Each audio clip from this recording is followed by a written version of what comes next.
अब तक के वीडियोस में हमने डिफरेंट एंजाइटी डिसऑर्डर्स के बारे में बात की है और उनके लक्षणों के बारे में जाना है। आज इस वीडियो में हम उनके कारण, उपचार, इसके बारे में बात करेंगे। जैसे कि लास्ट वीडियोस में हमने समझा था कि एंजाइटी डिसऑर्डर एक ऐसी मानसिक स्वास्थ्य स्थिति है जिसमें व्यक्ति को अत्यधिक चिंता, डर या घबराहट का अनुभव होता है और ये चिंता इतनी अधिक हो सकती है कि व्यक्ति का डेली रूटीन प्रभावित हो जाए। या एंजाइटी डिसऑर्डर्स कई प्रकार के हो सकते हैं, जैसे कि generalise anxiety disorder, panic disorder, PTSD और सोशल एंजाइटी डिसऑर्डर। अब एंजाइटी डिसऑर्डर के पीछे क्या कारण हो सकते हैं और किस तरह के ट्रीटमेंट्स अवेलेबल हैं, इसके बारे में बात कर लेते हैं। अगर हम इसके मुख्य कारणों पर बात करें तो सबसे पहले आते हैं बायोलॉजिकल फैक्टर्स या कॉजेस। एंजाइटी डिसऑर्डर में ये महत्वपूर्ण भूमिका निभाते हैं। ब्रेन में न्यूरोट्रांसमीटर्स के असंतुलन या केमिकल इम्बैलेंस होने के कारण खासकर सेरोटोनिन और डोपामिन की कमी एंजाइटी के विकास में योगदान कर सकती है। आनुवांशिक कारण यानी कि जेनेटिक्स भी इसमें महत्वपूर्ण होते हैं। अगर आपके परिवार में किसी को एंजाइटी डिसऑर्डर है तो आपको भी इसके होने की संभावना बढ़ जाती है। सेकंड है मनोवैज्ञानिक कारण यानी कि साइकोलॉजिकल फैक्टर्स। हमारे बचपन के अनुभव जैसे कि ट्रॉमा या अब्यूज़ मानसिक स्वास्थ्य को काफ़ी हद तक प्रभावित कर सकते हैं। ये अनुभव हमारे सोचने और महसूस करने के तरीके पर असर डालते हैं, जिससे एंजाइटी विकसित हो सकती है। एनवायरमेंटल फैक्टर्स, कोई भी स्ट्रेसफुल इवेंट जैसे कि किसी की डेथ होना या फिर डिवोर्स होना या जॉब का ना मिलना, जॉब का छूट जाना या कोई भी फाइनेंशियल प्रॉब्लम एंजाइटी का कारण बन सकती है। इसके अलावा कंपटीशन या फिर टॉक्सिक वर्क एनवायरनमेंट भी आपकी एंजाइटी को बढ़ा सकता है। नेक्स्ट है पर्सनल हैबिट्स एंड लाइफस्टाइल। कभी कभी हमारी खुद की जो आदतें और लाइफस्टाइल जो होती है वो भी एंजाइटी को ट्रिगर कर सकती है, जैसे कि कैफीन का अत्यधिक सेवन करना, इरेगुलर स्लीप पैटर्न्स या फिर नकारात्मक सोच के पैटर्न। ये सब्सटेंस अब्यूज़, किसी भी प्रकार का नशा करना एंजाइटी को बढ़ा सकता है। ये मुख्य कारण है जो एंजाइटी डिसऑर्डर के होने में अपना रोल प्ले करते हैं। अब बात कर लेते हैं एंजाइटी डिसऑर्डर के उपचार की। इसे ठीक करने के लिए हम क्या कर सकते हैं और इसके क्या ट्रीटमेंट्स अवेलेबल हैं, इसके बारे में। एंजाइटी डिसऑर्डर का इलाज कई तरीक़ों से किया जा सकता है, जिसमें मेडिकेशन, साइकोथेरेपी और सेल्फ हेल्प टेक्निक शामिल है।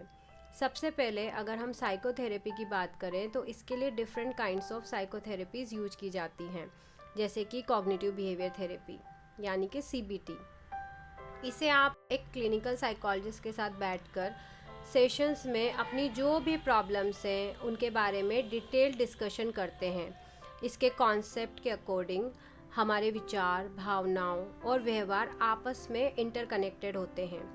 तो इस थेरेपी सेशंस के दौरान आप एक प्रोफेशनल गाइडेंस में अपने जो माल अडेप्टिव थिंकिंग पैटर्न्स हैं या नेगेटिव और अनहेल्दी इमोशंस हैं एंड बिहेवियर्स हैं उनको समझते हैं, इन पैटर्न्स को बदलते हैं या फिर इन्हें चैलेंज करने की कोशिश करते हैं और ऐसी स्किल्स डेवलप करते हैं जो आपकी एंजाइटी के रूट कोज से निपटने में आपको मदद कर सके।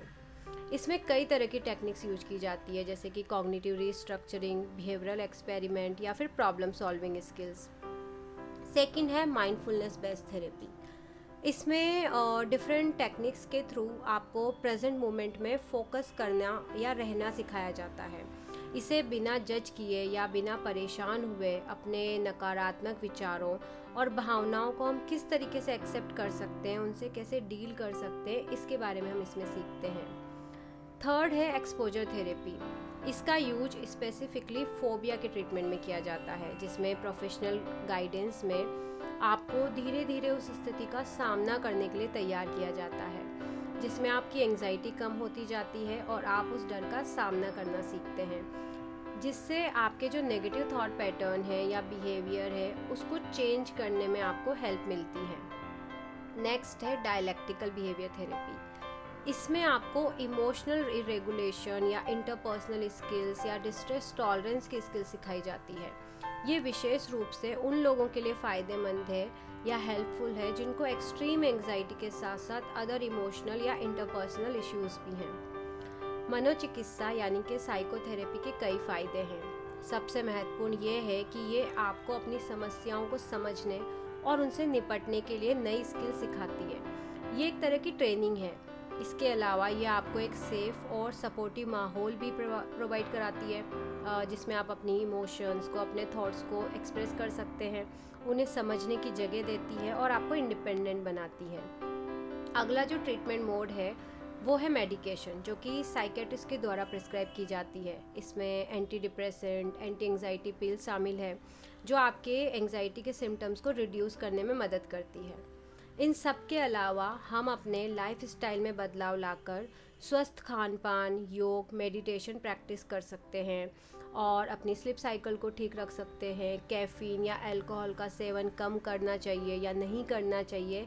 ये सारी कोशिशें कर कर हम एंग्जाइटी के लक्षणों को कम करने में हेल्प कर सकते हैं।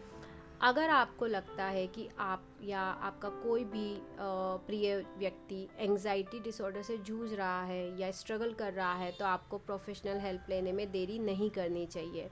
एक जो मेंटल हेल्थ एक्सपर्ट है उससे संपर्क करें, अपनी प्रॉब्लम डिस्कस करें, ट्रीटमेंट लें और अपना ख्याल रखें।